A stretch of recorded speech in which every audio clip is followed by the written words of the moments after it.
皆さん、こんにちは。みーさチャンネル、資格ハンター編です。最新の英語ニュースを読み上げますので、英語の試験勉強やスキルアップにご活用ください。China sentences Canadian to 11 years on spying charges. By VOA News. Updated August 11, 2021, 10:14 a.m.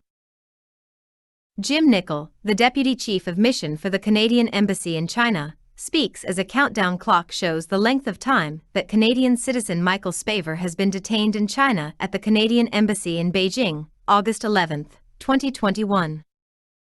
Canadian Prime Minister Justin Trudeau said the 11-year prison sentence handed down by a Chinese court to businessman Michael Spavor is absolutely unacceptable and unjust.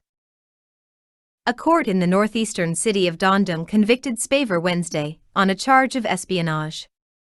The verdict came nearly 6 months after Spavor's one-day, closed-door trial that even Canadian diplomats were prevented from attending.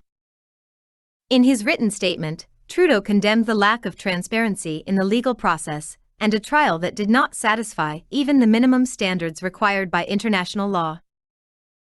A statement on the court's website said Spavor will be deported as part of his sentence, but did not say when that would happen. The United States also condemned the sentencing. We join our partners in condemning Beijing's sentencing of Canadian citizen Michael Spavor and calling on Beijing to immediately release Michael Spavor and Michael Kovrig, both arbitrarily detained for more than 2.5 years. People are not bargaining chips, U.S. Secretary of State Antony Blinken tweeted. Spavor was arrested in December 2018, just days after Canadian authorities arrested Meng Wanzhou, the chief financial officer of China's Huawei Technologies, in Vancouver, British Columbia, on a U.S. warrant. The arrest of Spavor and another Canadian, former diplomat Michael Kovrig, that same month triggered accusations from Ottawa that the two men were arrested in retaliation for Meng's arrest. Spavor's verdict comes a day after a Chinese court upheld a death sentence for another Canadian, Robert Lloyd Schellenberg, who was convicted in 2018 for trafficking methamphetamine. Schellenberg was arrested in 2014 and initially sentenced to 15 years in prison, but his sentence was changed during a one-day retrial in 2019 shortly after Meng's arrest. Meng remains under house arrest in Vancouver as she fights the extradition warrant from the U.S.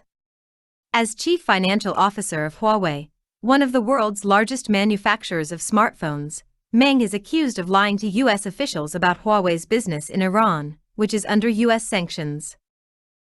The U.S. has also warned other countries against using Huawei-built products, suspecting the Chinese government of installing spyware in them. Some information for this report came from the Associated Press, Reuters and Agence France-Presse. 以上で、今回のみーさチャンネルは終了です。最後までご視聴いただきまして、ありがとうございました。よろしければ、高評価とチャンネル登録をよろしくお願いします。